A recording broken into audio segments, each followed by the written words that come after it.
A Tale of the Neutral Ground, by James Fenimore Cooper, edited by Nathaniel Waring Barnes. Chapter 29. Away went Gilpin, neck or nought. Away went hat and wig. He little dreamt, when he set out, of running such a rig. The road which it was necessary for the peddler and the English captain to travel, in order to reach the shelter of the hills, lay for a half-mile in full view from the door of the building that had so recently been the prison of the latter, running for the whole distance over the rich plain that spreads to the very foot of the mountains, which here rise in a nearly perpendicular ascent from their bases. It then turned short to the right, and was obliged to follow the windings of nature, as it won its way into the bosom of the highlands.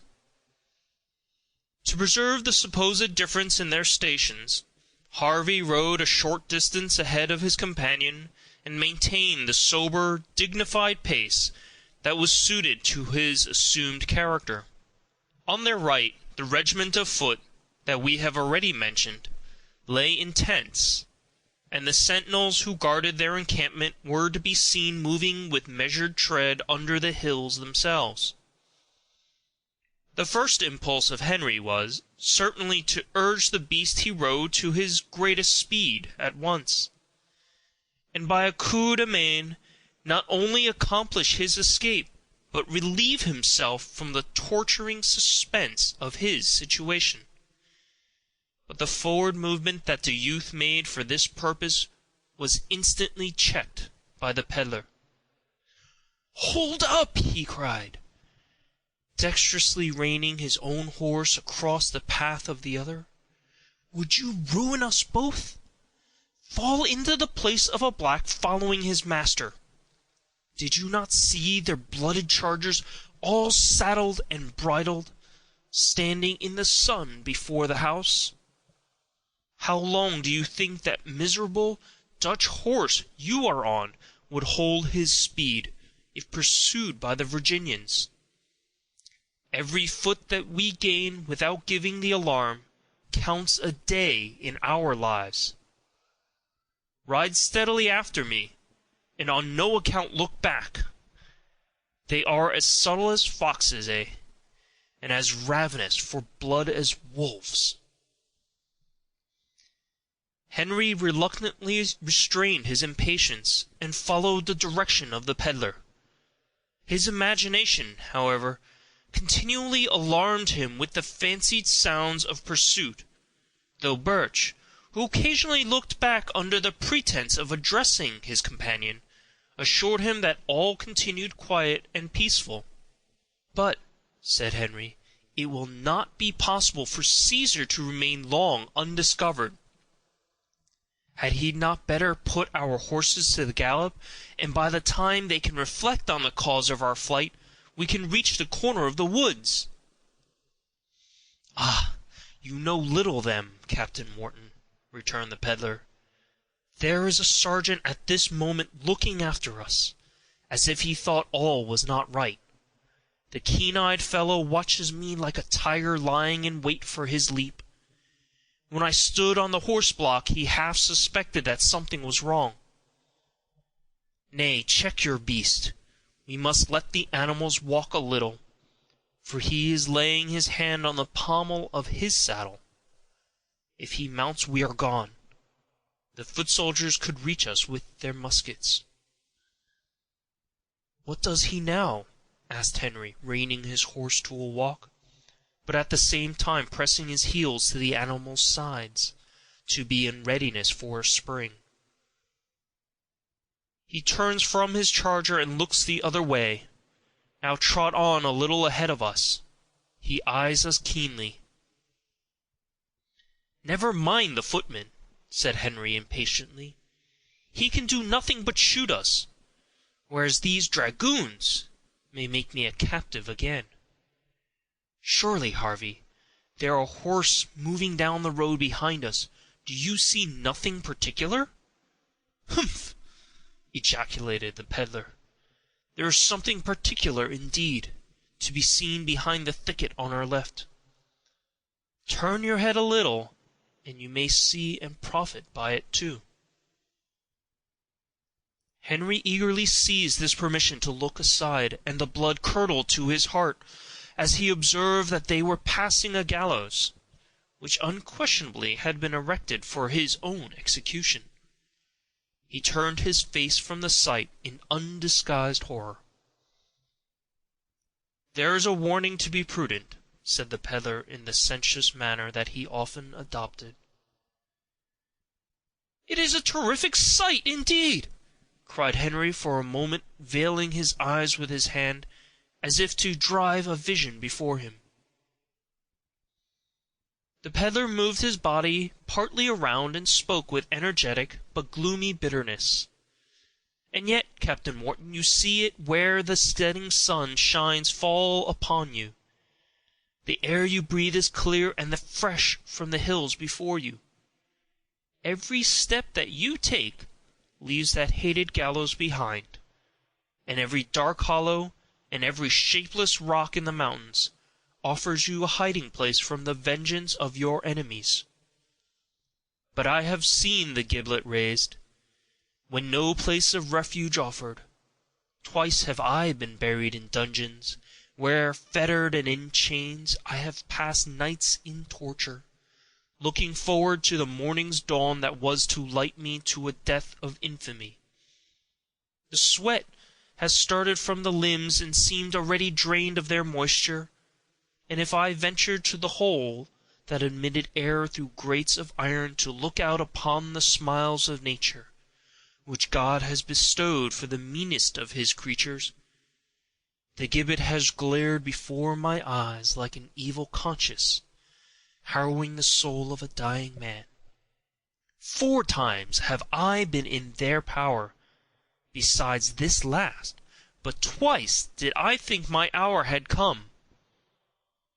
It is hard to die at the best, Captain Wharton, but to spend your last moments alone and unpitied, to know that none near you so much as think of the fate that is to you the closing of all that is earthly, to think that in a few hours you are to be led from the gloom, which as you dwell on what follows becomes dear to you, to the face of day, and there to meet all eyes fixed upon you, as if you were a wild beast, and to lose sight of everything amidst the jeers and scoffs of your fellow creatures.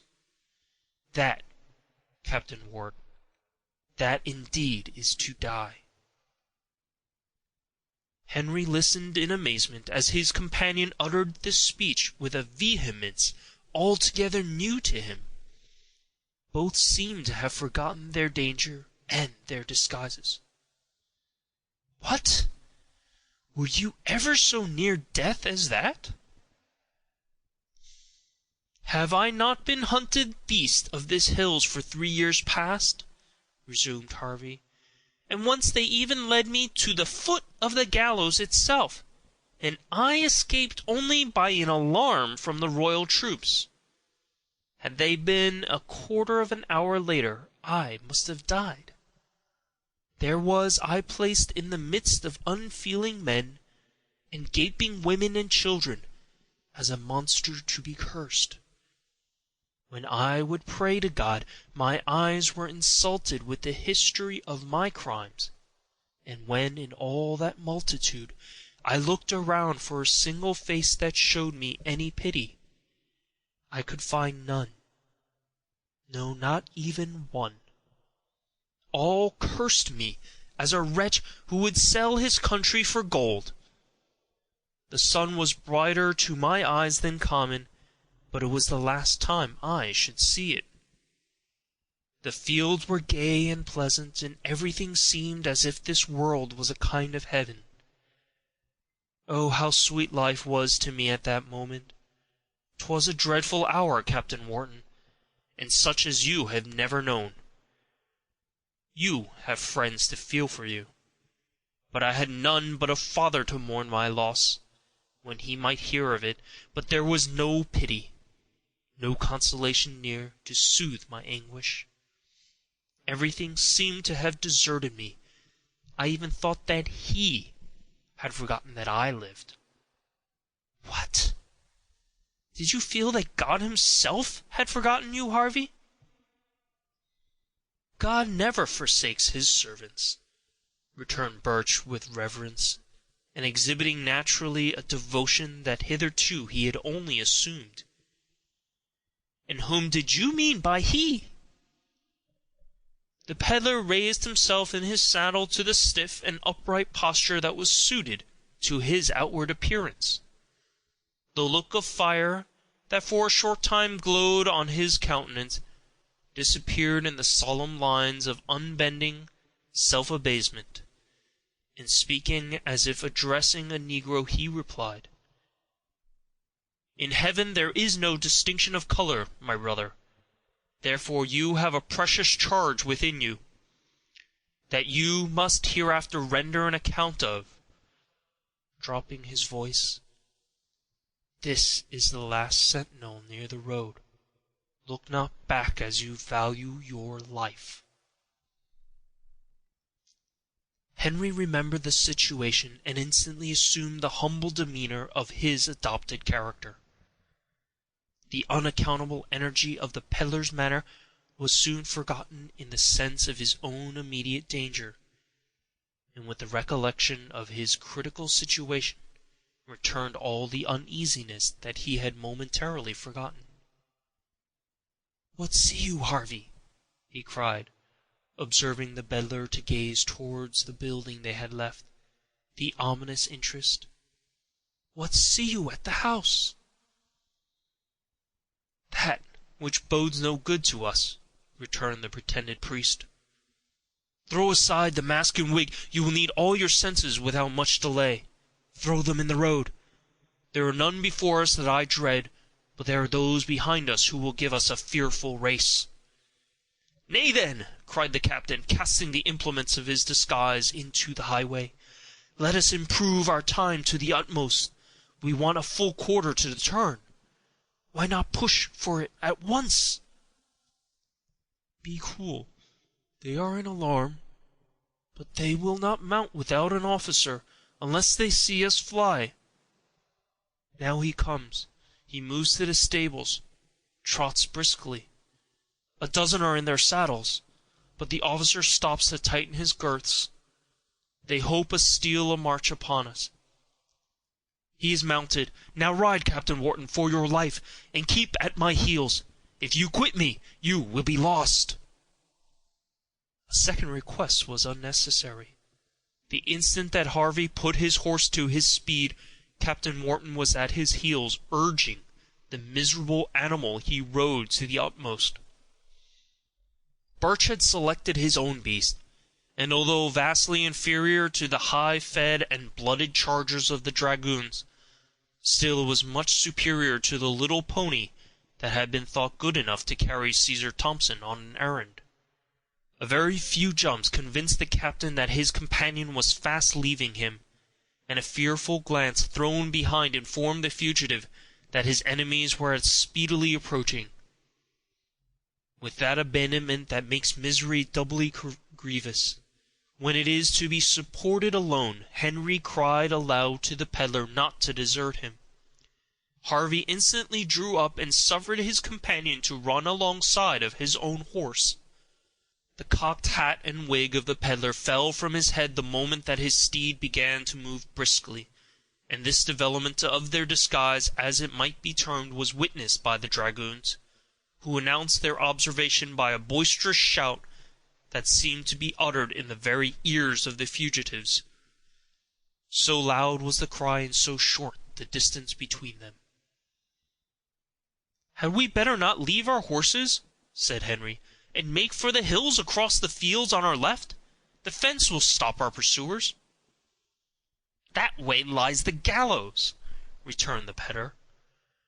"These fellows go 3 feet to our 2, and would mind the fence no more than we do these ruts. But it is a short quarter to the turn, and there are 2 roads behind the wood. They may stand to choose until they can take the track, and we shall gain a little upon them." "But this miserable horse is blown already," cried Henry, urging his beast with the end of his bridle.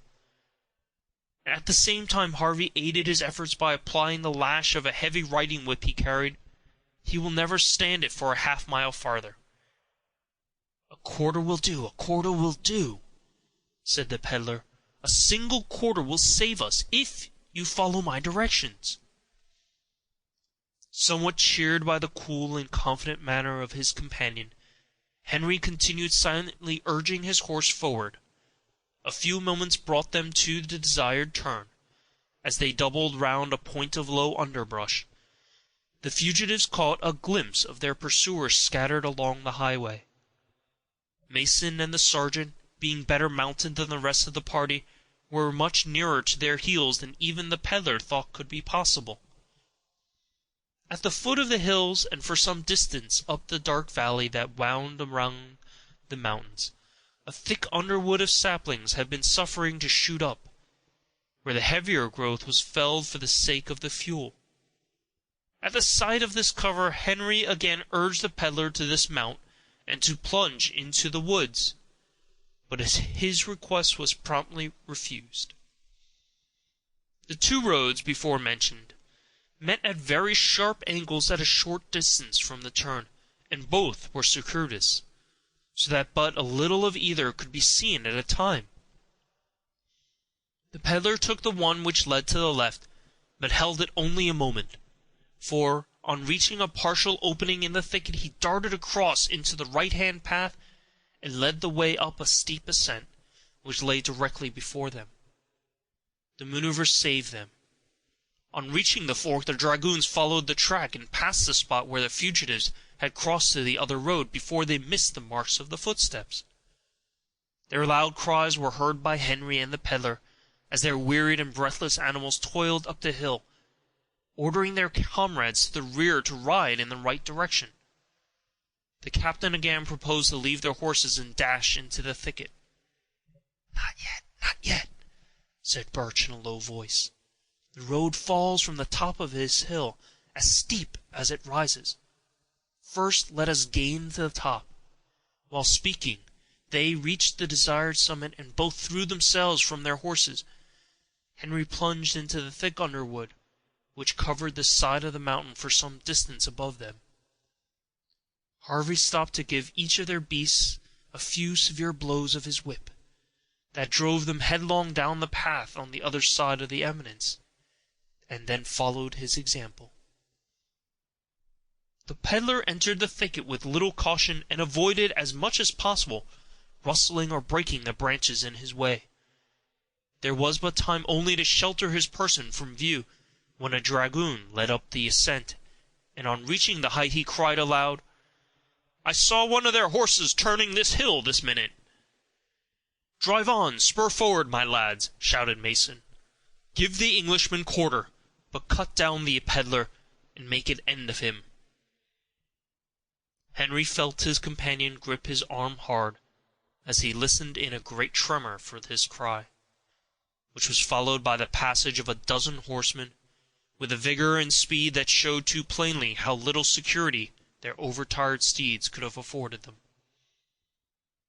"Now," said the peddler, rising from the cover to reconnoiter, and standing for a moment in suspense, "all that we gain is clear gain, for as we go up they go down.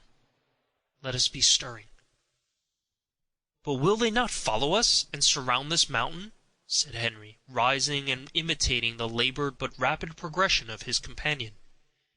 "Remember, they have foot as well as horse, and at any rate we shall starve in the hills." "Fear nothing, Captain Wharton," said the peddler with confidence. "This is not the mountain that I would be on, but necessity has made me a dexterous pilot among these hills. I will lead you where no man will dare to follow. See, the sun is already setting behind the tops of the western mountains, and it will be 2 hours to the rising of the moon. Who, think you, will follow us far on a November night amongst these rocks and precipices?" "Listen!" exclaimed Henry. "The dragoons are shouting to each other. They miss us already." "Come to the point of this rock, and you may see them," said Harvey, composedly setting himself down to rest. "Nay, they can see us. Observe, they are pointing up with their fingers. There, one has fired his pistol, but the distance is too great, even for a musket." "They will pursue us!" cried the impatient Henry. "Let us be moving." "They will not think of such a thing," returned the peddler, picking the checkerberries that grew on the thin soil where he sat, and very deliberately chewing them, leaves and all, to refresh his mouth. "What progress could they make here, in their heavy boots and spurs and long swords? No, no, they may go back and turn out the foot, but the horse pass through these defiles, when they can keep the saddle with fear and trembling. Come, follow me, Captain Wharton. We have a troublesome march before us, but I will bring you where none will think of venturing this night." So saying, they both arose, and soon hid from view amongst the rocks and caverns of the mountains. The conjecture of the peddler was true. Mason and his men dashed down the hill, in pursuit, as they supposed, of their victims, but on reaching the bottom lands they found only the deserted horses of the fugitives. Some little time was spent in examining the woods near them, and endeavoring to take the trail on such ground as might enable the horse to pursue, when one of the party descried the peddler and Henry seated on the rock already mentioned. "He's off," muttered Mason, eyeing Harvey with a fury. "He's off, and we are disgraced.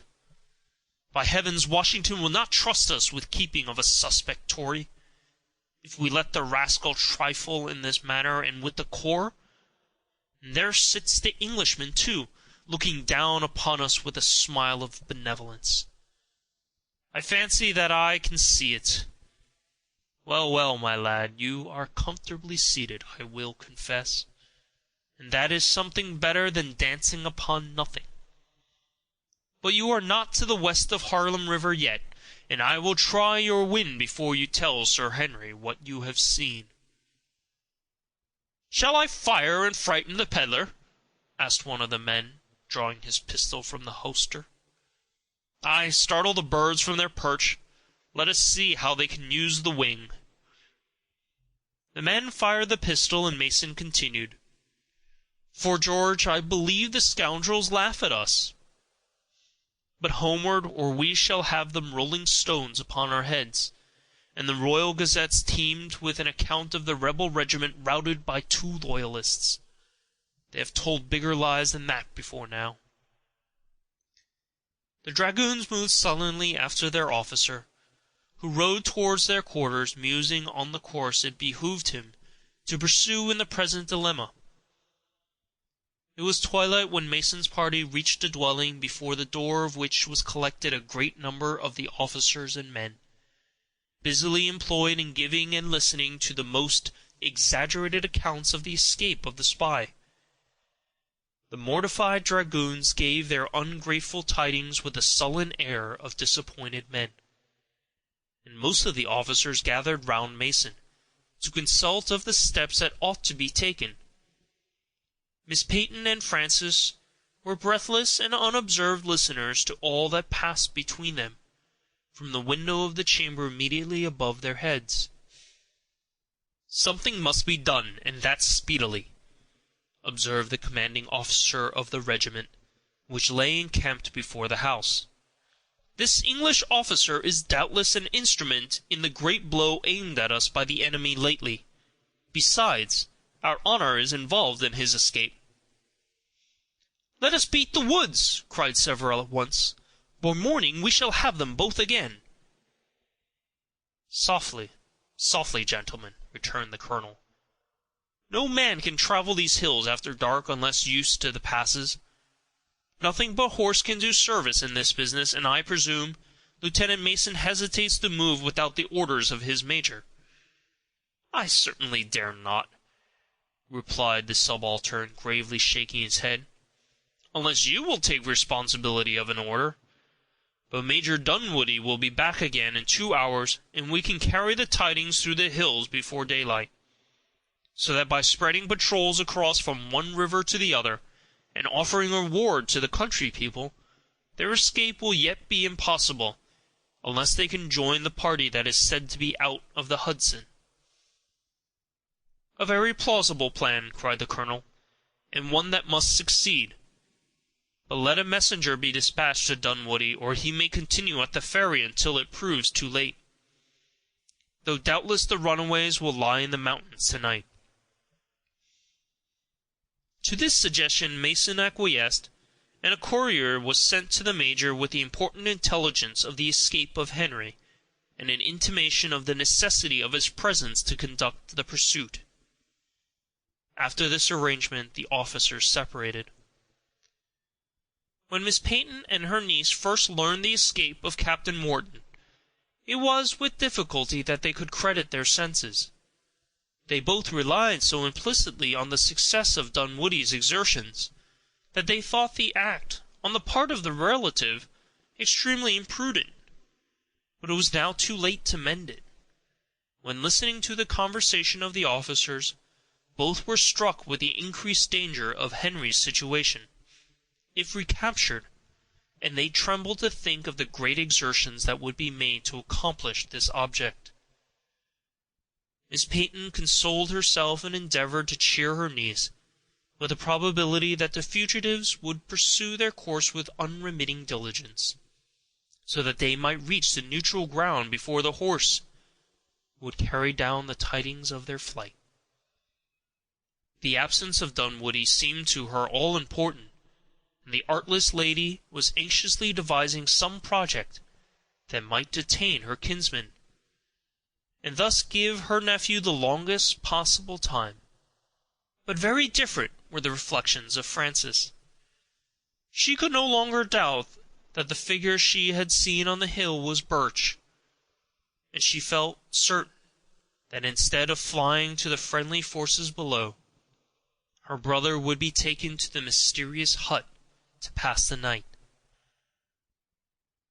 Frances and her aunt led a long and animated discussion by themselves, when the good spinster reluctantly yielded to the representation of her niece, and folding her in her arms, she kissed her cold cheek, and fervently blessing her, allowed her to depart on an errand of fraternal love. Chapter 29.